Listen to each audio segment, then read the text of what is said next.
Welcome to another edition of Chicago Crossing Model Railroad Train Talk. It's me, Eric. Welcome back down to the train room. Glad to have you back here again for another visit. Today I wanted to talk about 7 principles of modeling urban environments for model railroads.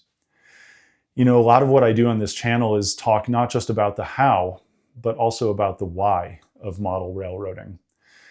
And on some level, whether or not we consciously conceive it as such, model railroads are more than simply track layouts and operations and moving cars from one place to another. Anybody can do that. It's called a switching puzzle. What makes a model railroad unique is that it's not just about the railroading. It's also about everything else that is there on that layout. It's a miniature universe that we create, in part, as a mechanism of storytelling. So why model urban environments? Well, I think in part because, number one, you get the best operational bang for the buck. Cities are dense places. There's a lot of railroading there, and it offers opportunities for everything ranging from continuous running passenger service all the way to last mile branch line operations and shunting. That's great. You have everything that you ever want. So then the question is, how do you do that effectively? Because cities are dense places. There's a lot going on, and there's a lot going on visually. How do we break it down into the most important things that we want to communicate? And from that, how do we actually build that into the layout in a way that's visually compelling, immersive for us, and exciting for other people? I think there's a few different ways to do that. So let's start with number 1. You know, there's an old adage in writing that says, write what you know. And I think to some extent that's true as well for model railroading. I think the best model railroad layouts are really a match between a person who has lived experience in addition to book knowledge or photographs of prototypes and a particular place.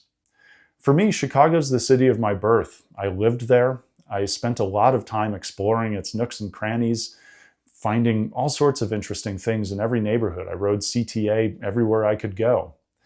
And I think with that came an understanding of the city, particularly during a specific period of time, that I can communicate in model form because I lived it and I spent time there.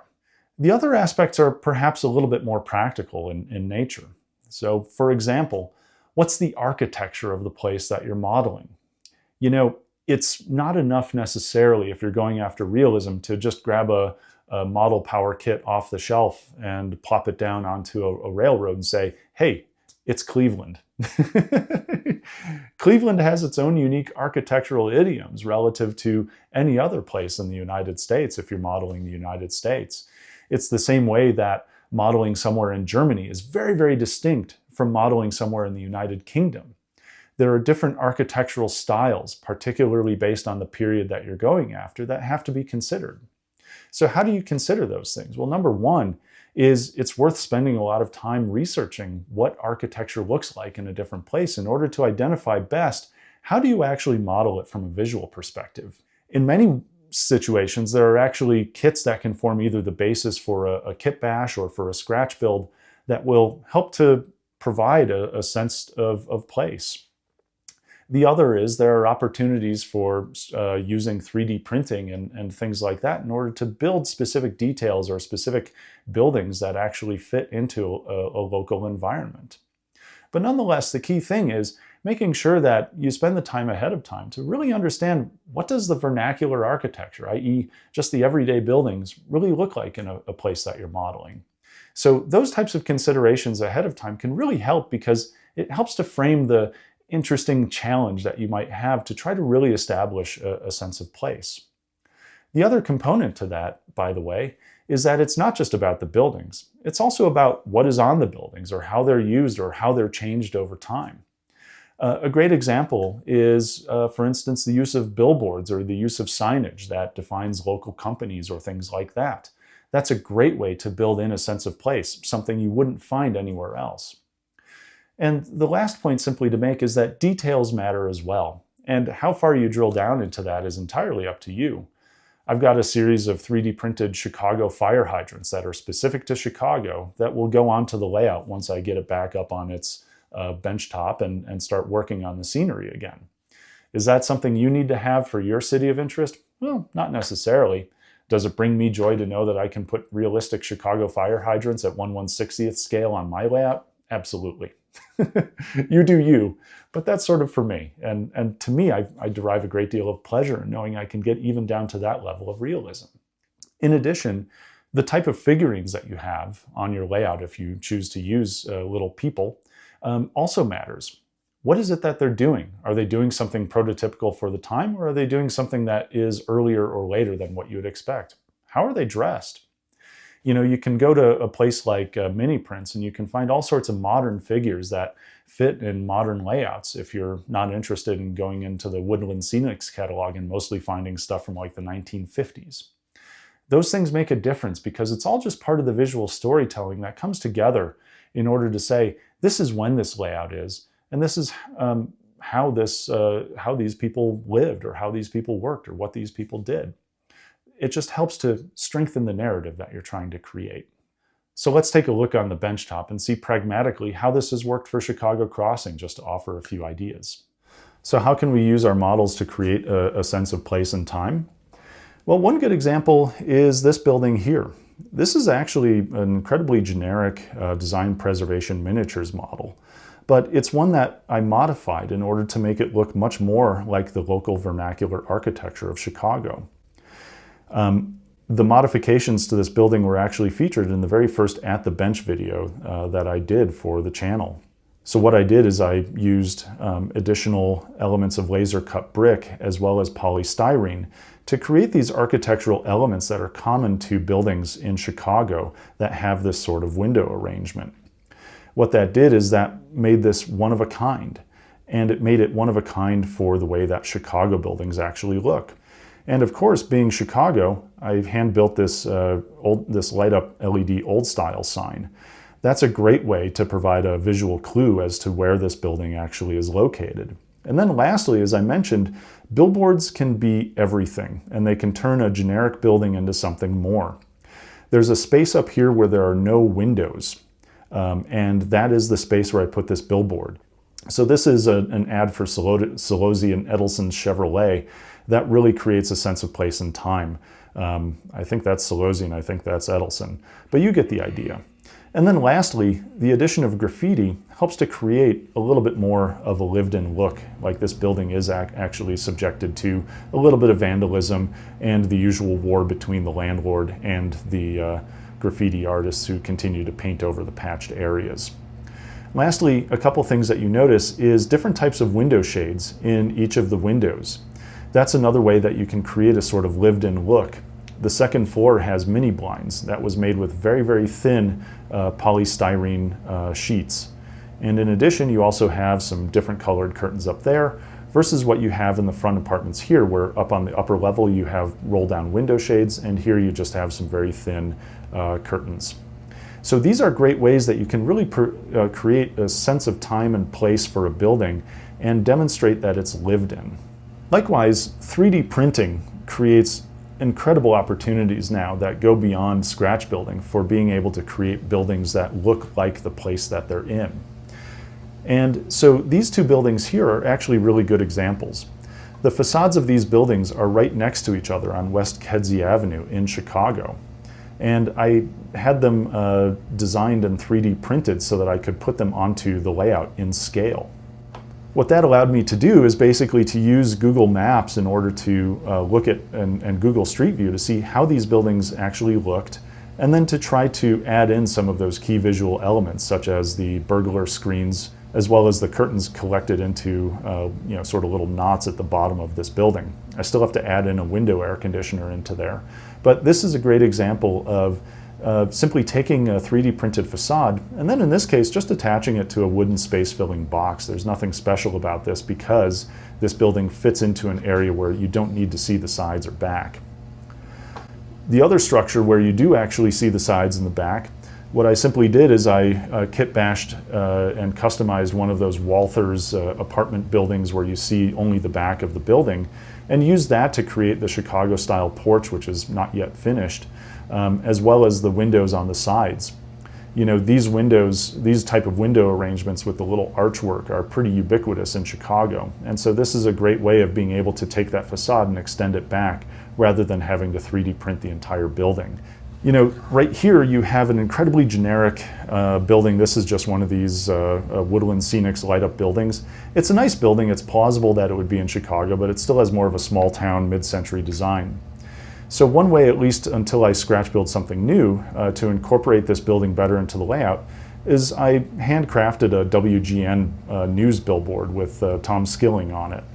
And this is a great way of showing Chicago-ness or place-ness, as you use billboards with local media or local businesses as a way to show where this actually is located. These sort of things offer a lot of bang for their buck in terms of visual power, and they also provide fun little Easter eggs for people to be able to discover and go, yeah, I know Tom Skilling, I've watched WGN. Stuff like that can really, really be useful. So the second element is simplicity of storytelling. And I think for this, if you're looking for inspiration as to how best to tell a simple story, spend time looking at dioramas. See the work of Shepard Payne and other masters in that arena in order to best understand how visual storytelling works. Visual storytelling is really just an assemblage of clues that point to a specific idea or a specific narrative. And the way to get there is basically for you to tell the story of the layout to yourself before you can identify how to communicate it to others. If you are modeling a working class or poor neighborhood in your city, it's going to look very, very different from if you're modeling a gentrified neighborhood. If you're modeling a modern industrial district, it's going to look different than if you're modeling a dilapidated one. And so what that means is you can identify what the specific visual elements you need are to be able to tell that story. And it's not so hard because a lot of that simply comes from looking. Again, everything about storytelling in a visual way is simply about observation. You observing your prototype and identifying what are the most important elements that clue you in as to what is going on there. And then simply putting that onto your layout. It's nothing more than transposition. The other aspect is, if you're introducing figurines as characters on your layout, keep in mind that their stories are probably really simple too. If you walk down the street of a city in a neighborhood, people are doing pretty much a couple of different things. They're going to and from where they need to go. They are in the process of purchasing something or selling something. They're working, doing a job, or in some cases, they're interacting with each other. And those are all really simple interactions. There's nothing particularly complicated. If you come up with some incredibly complicated story or interaction that is not automatically self-evident, because again, little figures on a layout can't talk, they can't tell you what they're doing, you can simply pose them or position them in ways that becomes clear, then the story or the thread is going to be lost. So simplicity really matters here. Keep things simple, keep it self-evident, let the picture tell the words rather than you having to do so. Dioramas are beautiful storytelling devices. They are little shadow boxes that contain visual elements, a story. And as before, that story is always self-evident. You look at it and you know what's happening. Stories in miniature like that are great ways to think about one's model railroad. We may not always think about it that way because often it's a larger object than, say, just a small shadow box. However, you can parse it down into individual shadow boxes if you wish. In fact, if you think about that, putting an invisible shadow box over different parts of your layout that really seem to focus a lot of the energy or that have a lot of the models that you like the most is a great way to start to develop the parameters of where that story exists in order to help be able to create it. On Chicago Crossing, I use the layout essentially as a collection of dioramas, areas of scenic focus where I spend my time detailing in order to create the visual clues necessary for a story. A good example of that is the little currency exchange neighborhood in the front. All of the visual elements there work together to describe a working class neighborhood with a series of businesses, some successful, some shuttered, some yet to be developed since it's still an ongoing project. But in doing so, using clues like the tipped over garbage bins and the waste everywhere and the burglar bars and the dingy lit up currency exchange signs, it's a fun way to help to provide the clues to the viewer as to what is actually happening in this neighborhood. What is this neighborhood like? Likewise, the abandoned factory on the layout is another area where visual clues work together in order to define what that place is, what it's used for now, and what it was used for previously. The inactive buried track and the dead spur that run out from that. The shipping containers basically placed in front of the main entrance into that building, suggesting that building is inactive. The vines growing on the side, the waste and detritus all around, the broken down car that is serving as a bed for other people's graffiti. All of those elements work together in order to define that sense of place and in order to define a story as to what that building was and what it is now. Next up, we've talked about dioramas. And so with a collection of dioramas also comes the need for visual breathing room. And that means that not everything needs to be highly and exquisitely detailed. That actually helps to create the sort of visual clutter that we're talking about. On Chicago Crossing, there's a lot of areas that are forested. And in fact, if you look within most cities, especially from above, you see a lot of areas of trees. Those areas may be parks, or they simply may be empty lots or fallow industrial land. And that's all right. Those are perfect things to model to help create a little bit of a buffer zone between different dioramas where the eye has a chance to rest and where one can simply breathe a little bit before moving on to the next diorama. So in addition to green space, there's a lot of other elements that can actually be used to help create that visual breathing space. And this includes things like bodies of water. The Chicago River on my layout is a great way to do that. It's just a repetitive wave pattern that is apart from all of the other elements of the railroad. In addition, if you're modeling a really dense urban area, trackage actually can also serve as that sort of visual breakpoint. You know, track is beautifully repetitive. If it's integrated well into the scenery, then it itself can actually serve as a perfectly usable area for the eye to rest because of the repetitive pattern that track has. And speaking of track is a model too. And this is really important as well because, especially for a layout like mine that has a large number of industrial sidings, it's really easy to create a visually cluttered spaghetti bowl out of that. Part of the reason that Chicago Crossing escapes a bit of that spaghetti bowl problem is because the track on the sidings is strongly integrated into the scenery and into the textures of the scenery. Some examples of how this gets done on Chicago Crossing is number one, not using excessive ballast. As you can see on the branch line, the ballast there is actually kind of consistent with what you'd see in any industrial trackage that is maybe not used so much. Is you can barely tell where the ballast is. It's been overgrown in some places, or it's stained and dirty, or it's made of materials orthogonal to like the light gray rock that a lot of us use on our main lines, and that is prototypical in many areas. The second is it's not raised above the grade of the rest of the terrain. You know, this becomes a challenge if you're using something like Kato Unitrack where you have a raised integrated roadbed.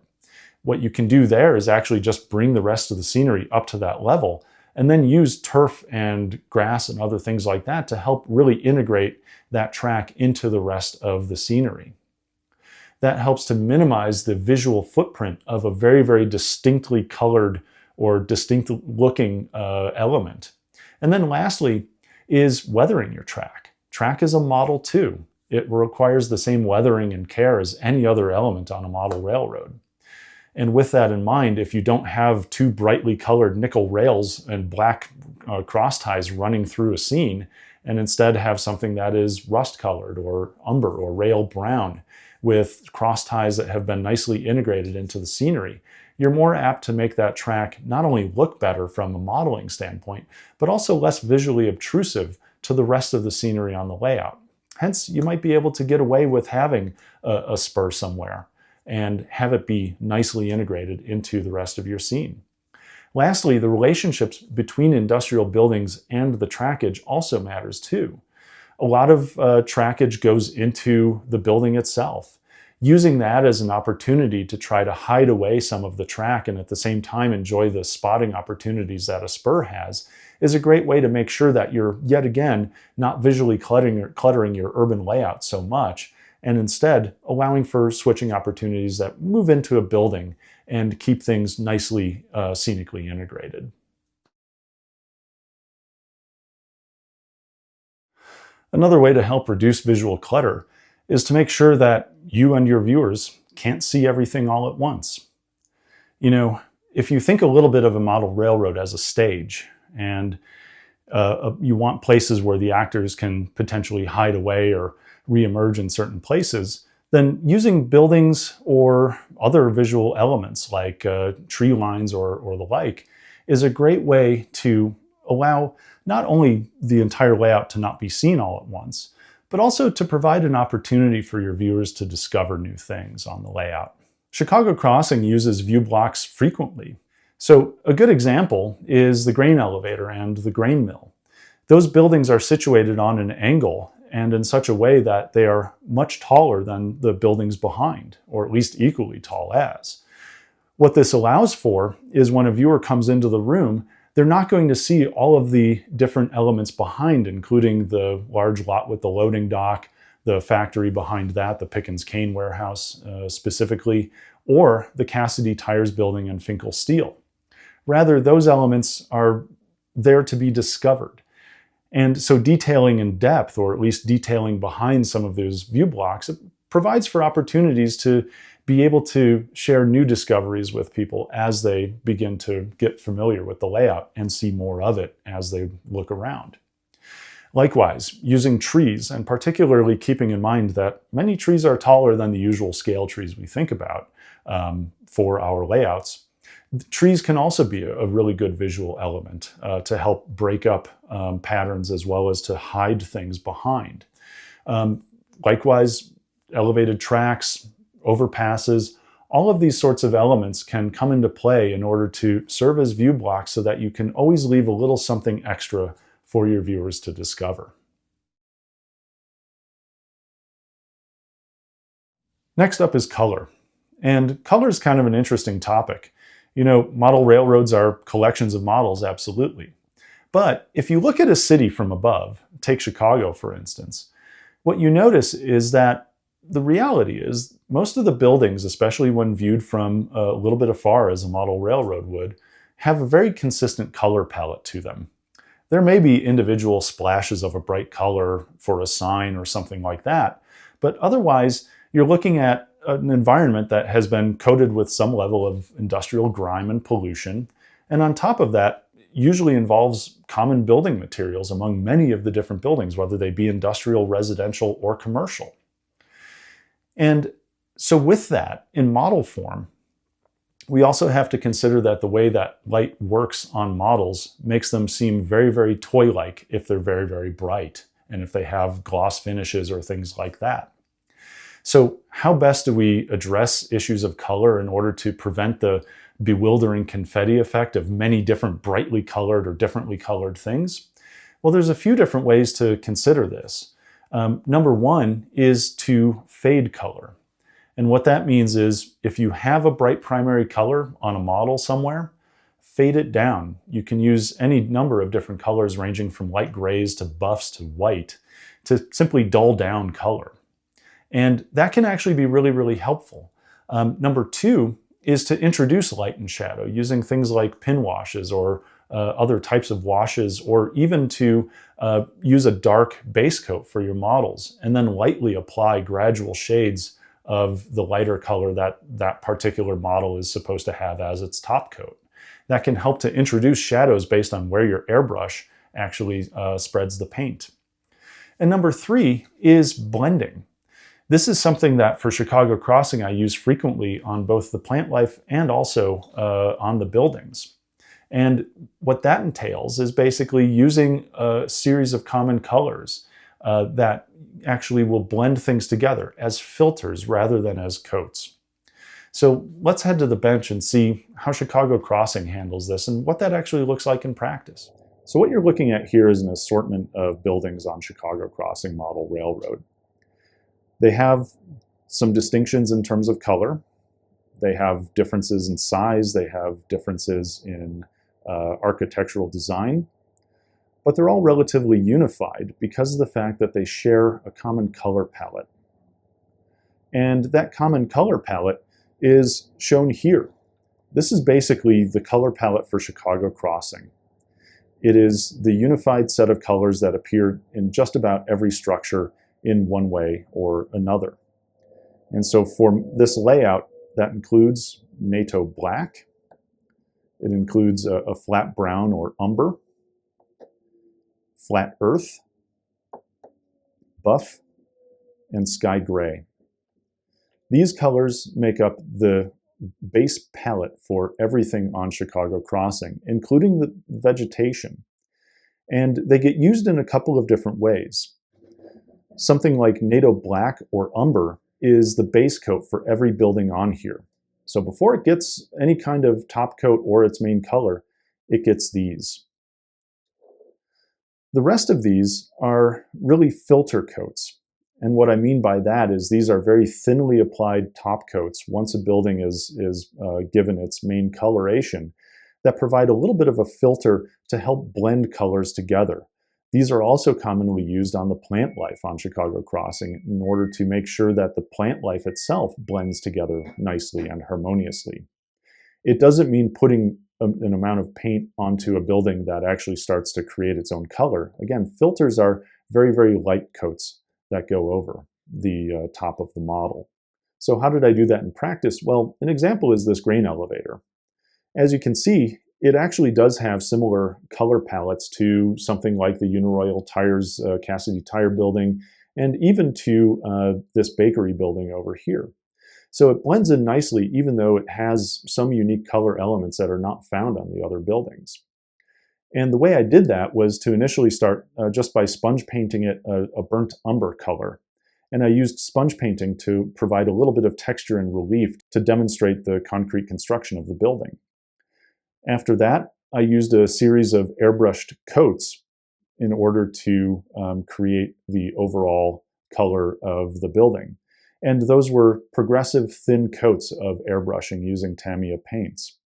What that allowed me to do was to integrate some of the shadow that you see in these areas where the silos where the individual silos meet.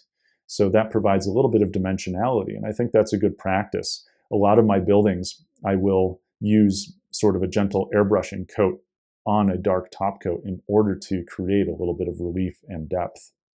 Lastly, you notice the areas here that are painted blue. Once again, very, very thin coats using a very diluted blue, where I took just a regular Tamiya blue and diluted that into sky gray until I got this particular level of effect. That makes sure that it's not just a shockingly bright color that begins to be visually disruptive versus the rest of the elements on Chicago Crossing. So last up is avoiding caricature or hyperbole. You know, there's a big difference between a reflection of reality and a cartoon of reality. And there are a lot of folks who enjoy model railroading with all of the things that, you know, a Lionel train set in the 50s offered. Big moving beacons and, you know, big out of scale elements that are fun but are not necessarily prototypical. If what you want to do is have fun with your layout in that way, that's great, because model railroading is for everybody, and everybody should do as they please on their trains. If what you're pursuing is a specific aspect of realism or using your layout to reflect a real place and a real time, then one has to be careful about what one puts into the layout in order to help achieve that artistic goal. Brightly painted buildings with garish signs that are stuck up in front of the apartment windows that you can find on eBay are great examples of things that probably don't belong on a layout. You don't need something that is viewed from above that says barbershop in 20 foot high letters when that thing wouldn't actually exist in your city. Likewise, things like airports and launch pads or random things like that that normally have a great deal of space around them probably also don't belong on a layout, in part because it's almost impossible to compress them into a tractable amount of space. But the point is not to identify specific examples to avoid. It's simply to say that caricature and hyperbole involve things that are implausible or that are unrelatable, that somebody will be confused by, or that you may find to be rather confusing as to why it's there in the first place. Cities are things that eventually become kind of rationally designed, or they become rational reflections of an economy and of a population. So thinking about what is needed in a city is a great way to make sure that you put the things in there that really belong. The last element to talk about is related to what about the problems of a city? Things like crime and dirt and pollution and all this other sort of stuff. One can actually model the implications of an urban environment, such as building demolitions or graffiti or boarded up windows or what have you, and do so in a way that is professional and tasteful. I kind of take the Shepard Payne approach to blood and guts on dioramas, which is they don't really belong there beyond what is absolutely necessary to communicate the point. Likewise, from my perspective, on a model railroad, whatever problems a city may have is, graphic depictions of violence on the streets or all this other sort of stuff is really detracting from the artistic mission of your layout. And it turns it into something more of an opinion piece rather than an artistic piece. I think those things really don't belong because they're just not in good taste. And they don't communicate the real elements that you or I or anybody loves about model railroading, which is to be able to see a reflection of reality in miniature in a way that's done well and that's done tastefully. Last up, a little word on artistic license and also some deviations that one can take from reality. Model railroads are a work of fiction fundamentally. And while we are essentially treating them as historical fiction if we're seeking realism, it's actually a lot of fun to occasionally do things that depart a little bit from that. I've seen people who will have a model of a dinosaur on their layout or a little Easter egg of something random here and there. Mini Prints makes figures that look like they're peering over the edge of the fascia into nothingness or sitting on the edge of the layout. These are fantastic ways to break the fourth wall. And it goes to show that model railroading needn't be self-serious. Rather, it can be a lot of fun and a challenge. So with all that in mind, thanks again for watching, and talk to you soon.